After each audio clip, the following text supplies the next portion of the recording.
ಯೇಸು ಕ್ರಿಸ್ತನ ಅತ್ಯುನ್ನತವಾದಂಥ ಶ್ರೇಷ್ಠವಾದ ನಾಮದಲ್ಲಿ ನಿಮ್ಮೆಲ್ಲರಿಗೂ ನಮ್ಮ ಜೀಸಸ್ ಲವ್ಸ್ ಪ್ರೇಯರ್ ಮಿನಿಸ್ಟ್ರೀಸ್ ಮೂಲಕ ಶುಭ ವಂದನೆಗಳನ್ನ ಸಲ್ಲಿಸ್ತಾ ಇದ್ದೇನೆ. ದೇವರು ಯಥೇಚ್ಛವಾಗಿ ನಮ್ಮನ್ನು ಪ್ರೀತಿಸಿ ತನ್ನ ಕೃಪೆಯ ನಿಮಿತ್ತ ಪ್ರತಿದಿನವೂ ನೂತನವಾದಂಥ ತನ್ನ ಆಶೀರ್ವಾದ ಮೂಲಕವಾಗಿ ನಮ್ಮನ್ನು ನಡೆಸ್ತಾ ಇದ್ದಾರೆ. ಆಮೇಲೆ ನಮ್ಮನ್ನು ಬಲಪಡಿಸ್ತಾ ಇದ್ದಾರೆ. ದಿನವನ್ನು ಸಂತೋಷಕರವಾಗಿ ಏನೇ ಸಮಸ್ಯೆಗಳಿದ್ದರೂ ಕಷ್ಟಗಳ ಮಧ್ಯದಲ್ಲಿಯೂ ಕೂಡ ಆತನ ವಾಕ್ಯ ಒಂದಿದ್ದರೆ ನಮಗೆ ಎಷ್ಟೋ ಧೈರ್ಯ ಸಿಗುತ್ತೆ. ಹೌದಲ್ವಾ?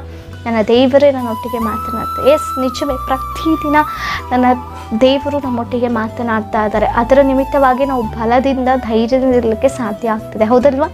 ನೀವೆಲ್ಲರೂ ಪ್ರತಿದಿನ ವಾಗ್ದಾನಗಳ ಮೂಲಕ ಆಶೀರ್ವಾದ ಹೊಂದಿಕೊಳ್ತಾ ಇದ್ರಿ, ಬಲವನ್ನು ಹೊಂದಿಕೊಳ್ತಾ ಇದ್ರಿ, ಧೈರ್ಯವಾಗಿರ್ಲಿಕ್ಕೆ ಸಾಧ್ಯ ಆಗ್ತದೆ. ಪ್ರಾರ್ಥನೆಯನ್ನು ಮಾಡಲಿಕ್ಕೆ ದೇವರು ಹೆಚ್ಚಾದ ಸಮಯವನ್ನು ಆತನೊಟ್ಟಿಗೆ ಕಳೀಲಿಕ್ಕೆ ದೇವರು ಕೃಪೆ ಮಾಡಿಕೊಡ್ತಾ ಇದ್ದಾರೆ. ಆಮೇಲೆ ಸೊ ಅದಕ್ಕಾಗಿ ದೇವರಲ್ಲಿ ನಾನು ಸಂತೋಷವುಳ್ಳಾಗಿ ನಾನು ದೇವಾದಿ ದೇವರಿಗೆ ಮಹಿಮೆಯನ್ನು ಸಲ್ಲಿಸ್ತಾ ಇದ್ದೇನೆ. ಆಮೇಲೆ ಹಲ್ಲೆಲೂಯಾ. ಹಾಗಿದ್ರೆ ದೇವರು ಈ ದಿನ ನಮ್ಮೆಲ್ಲರಿಗೋಸ್ಕರ ಏರ್ಪಡಿಸಿದ ವಾಗ್ದಾನ ವಾಕ್ಯವನ್ನು ನಾವು ಧ್ಯಾನಿಸೋಣ. ಪ್ರಸಂಗಿ 3:1 ಪ್ರತಿಯೊಂದು ಕಾರ್ಯಕ್ಕೂ ಕಾಲವು ಕ್ಲುಪ್ತವಾಗಿದೆ, ಆಕಾಶದ ಕೆಳಗೆ ನಡೆಯುವ ಒಂದೊಂದು ಕೆಲಸಕ್ಕೂ ತಕ್ಕ ಸಮಯ ಉಂಟು. ಆಮೇನ್, ಹಲ್ಲೆಲೂಯಾ. ನಿಜವೇ ಪ್ರಿಯರೇ, ಪ್ರತಿಯೊಂದು ಕಾರ್ಯಕ್ಕೂ ಕೂಡ ಕಾಲ ಅನ್ನುವಂಥದ್ದು ಒಂದಿದೆ. ಹೌದಲ್ವಾ?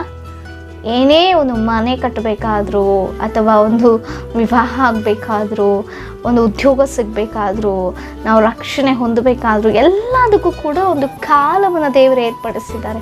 ಬೆಳಗ್ಗೆ ಆಗಲಿಕ್ಕೆ ಒಂದು ಸಮಯ, ಸಂಜೆ ಆಗಲಿಕ್ಕೆ ಒಂದು ಸಮಯ, ಸಂಜೆ ಆಗಿದೆ ಎಂಬುದಾಗಿ ತೋರಲಿಕ್ಕೆ ಒಂದು ಸೂಚನೆ ಚಂದ್ರ, ಬೆಳಗ್ಗೆ ಆಗಿದೆ ಎಂಬುದಾಗಿ ತೋರಲಿಕ್ಕೆ ಸೂರ್ಯನು. ಹೌದಲ್ವಾ?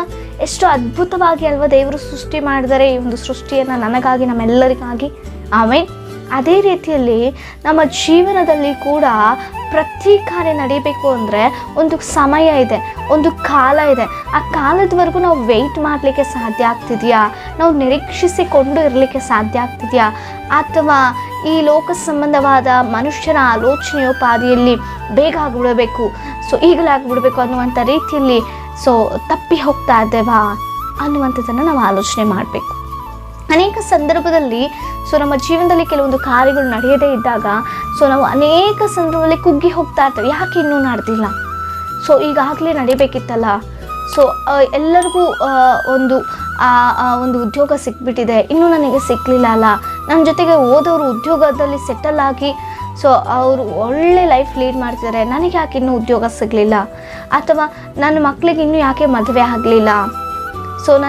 ನನ್ನ ಸ್ನೇಹಿತರು, ನನ್ನ ಬಂಧುಗಳಲ್ಲಿ ಎಲ್ಲರಿಗೂ ಮದುವೆ ಆಗೋಯ್ತು, ಯಾಕೆ ನನ್ನ ಕುಟುಂಬದಲ್ಲಿ ಈ ತಡೆಗಳಾಗ್ತಿದೆ? ಅನೇಕ ಸಂದರ್ಭದಲ್ಲಿ ಚಿಂತೆ ಮಾಡ್ತಾ ಇರ್ತೇವೆ, ಯಾಕೆ ಗರ್ಭಫಲ ಇಲ್ಲ ನನಗೆ ಎಂಬುದಾಗಿ.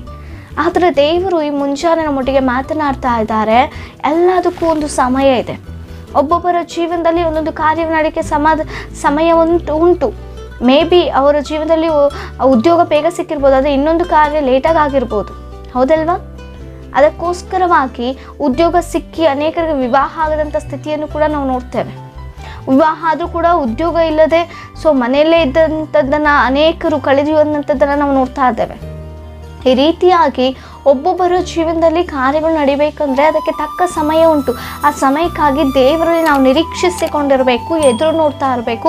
ಪ್ರಾರ್ಥನೆಯಲ್ಲಿ ಎಡಬಿಡದೆ ನಾವು ಪ್ರಾರ್ಥಿಸುವವರಾಗಿ ಕಾಯುವಂಥ ಸ್ಥಿತಿಯಲ್ಲಿ ನಾವಿರುವಾಗ ಒಂದು ಅದ್ಭುತವಾಗಿ ನಾವು ಅದನ್ನು ಹೊಂದಿಕೊಳ್ಳಲಿಕ್ಕೆ ಸಾಧ್ಯ ಆಗುತ್ತೆ ಪ್ರಿಯರೇ. ಆಮೇನ್, ಹಲ್ಲೆಲೂಯಾ.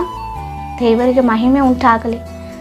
ಪ್ರತಿಯೊಂದಕ್ಕೂ ಕಟ್ಟಲಿಕ್ಕೂ, ಬಿಚ್ಚಲ್ಪಡಲಿಕ್ಕೂ, ನಗಲಿಕ್ಕೂ, ಅಳಲಿಕ್ಕೂ, ಎಲ್ಲದಕ್ಕೂ ನೀವು ಪ್ರಸಂಗಿ 3:1 ಕೆಲವು ವಾಕ್ಯಗಳನ್ನ ಓದ್ಕೊಂಡು ಬಂದರೆ ಅದ್ಭುತವಾಗಿ ಅಲ್ಲಿ ದೇವರ ವಾಕ್ಯ ಎಷ್ಟು ಅದ್ಭುತವಾಗಿ ವಿವರಿಸಲ್ಪಡುತ್ತೆ. ಎಲ್ಲದಕ್ಕೂ ಒಂದೊಂದು ಕಾಲ ಕ್ಲುಪ್ತವಾಗಿದೆ. ಆ ಕಾಲ ಬಂದಾಗ ಯಾರು ಕೂಡ ತಡೀಲಿಕ್ಕೆ ಸಾಧ್ಯ ನಮ್ಮ ಜೀವನದಲ್ಲಿ ಅದ್ಭುತಗಳು ನಡೀಲಿಕ್ಕೆ. ಆಮೇಲೆ ಆ ಸಮಯ ಬಂದಾಗ ಯಾರು ತಡೀಲಿಕ್ಕೆ ಸಾಧ್ಯವಿಲ್ಲ ನಮ್ಮ ಕುಟುಂಬ ರಕ್ಷಣೆ ಹೊಂದಲಿಕ್ಕೆ. ಹಲ್ಲೆಲೂಯಾ. ಆ ಸಮಯ ಬಂದಾಗ ಯಾರ ಮೂಲಕ ತಡೀಲಿಕ್ಕೆ, ಆಟಂಕ ಪಡಿಸಲಿಕ್ಕೆ ಸಾಧ್ಯವಿಲ್ಲ. ಆ ಗರ್ಭವು ನಾವು ಹೊಂದಿಕೊಳ್ಳಲಿಕ್ಕೆ, ಉದ್ಯೋಗ ಬರಲಿಕ್ಕೆ, ಆರೋಗ್ಯವನ್ನು ಹೊಂದಿಕೊಳ್ಳಲಿಕ್ಕೆ ಪ್ರತಿಯೊಂದು ವಿಚಾರಕ್ಕೂ ಒಂದು ಸಮಯ ಉಂಟು ಪ್ರಿಯರೇ. ಆದರೆ ಈ ಮಧ್ಯಂತರದಲ್ಲಿ ಏನಾಗುತ್ತೆ ಗೊತ್ತಾ, ನಮ್ಮ ಸ್ವಬುದ್ಧಿಯನ್ನು ನಾವು ಉಪಯೋಗಿಸಿಕೊಂಡು ಅಲ್ಲಿ ಅದು ತಡೆ ಆಗ್ಬೋದು, ನಾವು ಇನ್ನೊಂದು ಐಡಿಯಾ ಮಾಡ್ಕೊಳ್ಳೋಣ, ಇನ್ನೊಂದು ಮಾರ್ಗ ಹುಡುಕಿಕೊಂಡು ಹೋಗೋಣ, ಬೇಗ ಆಗುತ್ತೆ ಅನ್ನುವಂಥ ನಿಟ್ಟಿನಲ್ಲಿ ಖಂಡಿತವಾಗಿಯೂ ಅನೇಕರು ಮೋಸ ಹೋಗ್ತಾ ಇದ್ದೀರಿ. ಅನೇಕರು ದುಃಖಕ್ಕೆ ಒಳಗಾಗ್ತಾ ಇದ್ದಾರೆ. ಅಯ್ಯೋ, ನಾನು ಇನ್ನೊಂದು ಸ್ವಲ್ಪ ಎದುರು ನೋಡಬೇಕಾಗಿತ್ತು, ಇನ್ನೊಂದು ಸ್ವಲ್ಪ ಹೊತ್ತು ಕಾಯಬೇಕಾಗಿತ್ತು. ಹೌದಲ್ವಾ ಪ್ರಿಯರೇ? ನಿಜವೇ, ನಿಜವಾದ ಘಟನೆ ಒಂದು ನಡೆದಿದೆ. ಒಂದು ಗಂಡ ಹೆಂಡತಿಯರು, ಹೆಂಡತಿ ಗರ್ಭವನ್ನು ಧರಿಸಿದ್ಲು. ಒಳ್ಳೆಯ ವಿಚಾರ, ಸಂತೋಷವಾದ ವಿಚಾರವೇ. ಆದರೆ ಆ ಗಂಡ ಆ ಹೆಂಡತಿಗೆ ಬೇಕಾದ ಪೌಷ್ಟಿಕ ಆಹಾರವನ್ನು, ಆ ಮಗು ಬೆಳಿಲಿಕ್ಕೆ ಕೊಡಬೇಕಾದ ಎಲ್ಲ ರೀತಿಯ ಆಹಾರವನ್ನು ಆತನು ಕೊಡ್ತಾ ಇರಲಿಲ್ಲ. ಡಾಕ್ಟರ್ಸನ್ನು ಆತನು ಭೇಟಿ ಮಾಡಿಸಿರಲ್ಲ. ಆಕೆ ಗರ್ಭವತಿ ಆದಾಗಿಂದ ಆತನು ತನ್ನ ಒಂದು ಆಲೋಚನೆ, ಸ್ವಬುದ್ಧಿಯನ್ನು ಉಪಯೋಗಿಸಿಕೊಂಡು ಆತನು ಒಂದು ರೀತಿಯ ಒಂದು ವೈದ್ಯಕೀಯ, ನಾನೇ ಒಬ್ಬ ರೀತಿಯ ವೈದ್ಯನು ಅನ್ನುವಂಥ ರೀತಿಯಲ್ಲಿ ನನಗೆಲ್ಲವೂ ಗೊತ್ತು, ಈ ಯೂಟ್ಯೂಬ್ ಅನ್ನುವಂಥ ವಿಚಾರದಲ್ಲಿ ಎಲ್ಲವನ್ನ ನೋಡಿ ನಾನೇ ಒಂದು ವೈದ್ಯನ ರೀತಿಯಲ್ಲಿ ಇರಬೇಕು ಎಂಬುದಾಗಿ ತನ್ನ ಹೆಂಡತಿಗೆ ನಾನೇ ಎಲ್ಲವನ್ನು ನೋಡಬೇಕು, ನಾನೇನು ಆಲೋಚನೆ ಮಾಡ್ತೋ ಅದೇ ಆಹಾರವನ್ನು ಕೊಡಬೇಕು ಅನ್ನುವಂಥ ನಿಟ್ಟಿನಲ್ಲಿ ಆ ರೀತಿಯಾಗಿ ಆ ದಿನಗಳು ಕಳೀತಾ ಬಂತು. ಇನ್ನೇನು ಪ್ರಸವ ವೇದನೆ ಸಮಯದಲ್ಲಿ ಕೂಡ ಆತನು ಆ ಒಂದು ಡೆಲಿವರಿಗೋಸ್ಕರವಾಗಿ ಹಾಸ್ಪಿಟ್ಲಿಗೆ ಕೂಡ ಡಾಕ್ಟರ್ ಬಳಿಯಲ್ಲಿ ಕೂಡ ಕರ್ಕೊಂಡು ಹೋಗಿಲ್ಲ ಪ್ರಿಯರೇ. ಆ ಒಂದು ಗಂಡ ತನ್ನ ಹೆಂಡತಿಯನ್ನು, ಪ್ರಸವ ವೇದನೆಯಿಂದ ಸ್ಟಾರ್ಟ್ ಆಯಿತು. ಆಕೆ ಬಹಳ ಕಣ್ಣೀರು ಆಗ್ತಾ ಇದ್ದಾಳೆ. ತದನಂತರ ಆತನು ಯೂಟ್ಯೂಬಲ್ಲಿ ನೋಡಿ ಹೇಗೆ ಡೆಲಿವರಿ ಮಾಡುವಂಥದ್ದನ್ನು ನೋಡಿ ತನ್ನ ಬುದ್ಧಿಯನ್ನು ಉಪಯೋಗಿಸಿ ಡೆಲಿವರಿ ಮಾಡ್ತಾನೆ. ಆದರೆ ಮಗು ಹುಟ್ಟುತ್ತೆ ನಿಜವೇ, ಆರೋಗ್ಯಕರವಾಗಿ. ಇನ್ನು ಆ ಒಂದು ರಕ್ತಸ್ರಾವ ಆಗ್ತಾ ಇರೋದ್ರಿಂದ ಆಕೆ ಬಹಳ ಒಂದು ನೋವಿನಲ್ಲಿ, ದುಃಖದಲ್ಲಿ ವೇದನೆ ಪಡ್ತಿರುವಾಗ ಆತನಿಗೆ ಬಹಳ ಭಯ ಆಗುತ್ತೆ. ಬಹಳ ಕಳವಳಗೊಳ್ತಾನೆ. ಏನು ಮಾಡಬೇಕಂತ ತೋರಿಸೋದಿಲ್ಲ, ಸರಿ ಎಂಬುದಾಗಿ. ಆಗ ಕೊನೆ ಕ್ಷಣದಲ್ಲಿ ಹಾಸ್ಪಿಟ್ಲಿಗೆ ಕರ್ಕೊಂಡು ಹೋಗ್ಬೇಕೆಂಬುದಾಗಿ ಕರ್ಕೊಂಡು ಹೋಗುವ ಹಾಸ್ಪಿಟ್ಲಿಗೆ ಕರ್ಕೊಂಡು ಹೋಗುವಂಥ ಮಧ್ಯಂತರದಲ್ಲಿಯೇ ಆಕೆ ಮರಣಿಸ್ತಾಳೆ. ಈ ರೀತಿಯಾಗಿ ನಾವು ನಷ್ಟ ಹೊಂದಿಕೊಳ್ತೇವೆ ಪ್ರಿಯರೇ.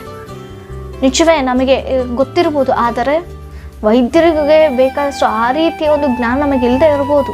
ಅದಕ್ಕೆ ಪ್ರೋಸೆಸ್ ಹೇಗೆ ಮಾಡುವಂಥದ್ದು ಹೇಗೆ ಎಂಬುದಾಗಿ ಒಂದು ವಿಡಿಯೋವನ್ನು ನೋಡಿ ಒಂದು ಯೂಟ್ಯೂಬ್ ಚಾನಲಲ್ಲಿ ಹೇಳುವಂಥ ರೀತಿಯಲ್ಲಿ ನಾವು ಮಾಡಲಿಕ್ಕೆ ಸಾಧ್ಯ ಇಲ್ಲ. ನಾನೇ ಎಲ್ಲ ನನಗೆ ಗೊತ್ತು ಅನ್ನುವಂಥ ರೀತಿಯಲ್ಲಿ ನಾವು ಹೋದರೆ ನಷ್ಟ ಹೊಂದಿಕೊಳ್ತೇವೆ. ಆ ಮಗು ಅನಾಥ ಆಯಿತು, ತಾಯಿ ಇಲ್ಲದ ಒಂದು ಅನಾಥ ಮಗುವಾಗಿ ಆ ಮಗು ಇದೆ. ಎಷ್ಟು ನಷ್ಟ ಅಲ್ವಾ? ಹೆಂಡತಿಯನ್ನು ಕಳ್ಕೊಂಡ್ರೆ ಎಷ್ಟು ದುಃಖ ಆಗುತ್ತೆ ಅಲ್ವಾ? ತನ್ನ ಕೈಯಾರೆ ಎಷ್ಟೋ ಗಿಲ್ಟಿ ಫೀಲ್ ಆಗಿರ್ತಾರೆ ಆ ಮನುಷ್ಯ. ಆ ರೀತಿಯಾಗಿ ನಮ್ಮ ಜೀವನದಲ್ಲಿ ಏನೋ ಒಂದು ಕಾರ್ಯ ನಡಿಬೇಕಾದ್ರೆ ನಮ್ಮ ಸ್ವಬುದ್ಧಿನ ಆಧಾರ ಮಾಡಿಕೊಳ್ಬಾರ್ದು. ನಾವು ಆ ಸಮಯದವರೆಗೂ ಕಾಯಬೇಕು. ಎಲ್ಲಿಗೆ ಹೋಗಬೇಕು, ಕರೆಕ್ಟಾದ ಒಂದು ಮಾರ್ಗವನ್ನು ನಾವು ನೋಡಬೇಕು. ದೇವರ ಸಮ್ಮುಖಕ್ಕೆ ಬರೋದಾದರೆ ದೇವರು ಎಲ್ಲವನ್ನು ಸರಿಪಡಿಸ್ತಾರೆ. ಆತನಿಗೆ ಅಸಾಧ್ಯವಾದದ್ದು ಒಂದೂ ಇಲ್ಲ ಪ್ರಿಯರೇ. ಏನೇ ಆಗಿರ್ಬೋದು, ಅದು ಎಂತಹ ಸಮಸ್ಯೆ ಆಗಿರ್ಬೋದು, ದೇವರ ಬಳಿಗೆ ಬಂದು ಅದಕ್ಕಾಗಿ ನಾವು ಎದುರು ನೋಡೋದಾದರೆ ಖಂಡಿತವಾಗಿಯೂ ದೇವರ ಕಾರ್ಯವನ್ನು ಮಾಡ್ತಾರೆ. ಅದುವರೆಗೂ ನಾವು ಎದುರು ನೋಡಬೇಕಷ್ಟೆ. ಆಮೇಲೆ ಆ ಒಂದು ಎದುರು ನೋಡುವಿಕೆ, ಆ ಒಂದು ನಿರೀಕ್ಷೆ ದೇವರು ನಮ್ಮಲ್ಲಿ ಹುಟ್ಟಿಸ್ಲಿ. ಆ ಕಾಲ ಬಂದಾಗ, ಒಂದು ಕಾಲ ಉಂಟು, ನೀನು ಆ ನಿರೀಕ್ಷೆ ನಿರರ್ಥಕ ಆಗೋದಿಲ್ಲ.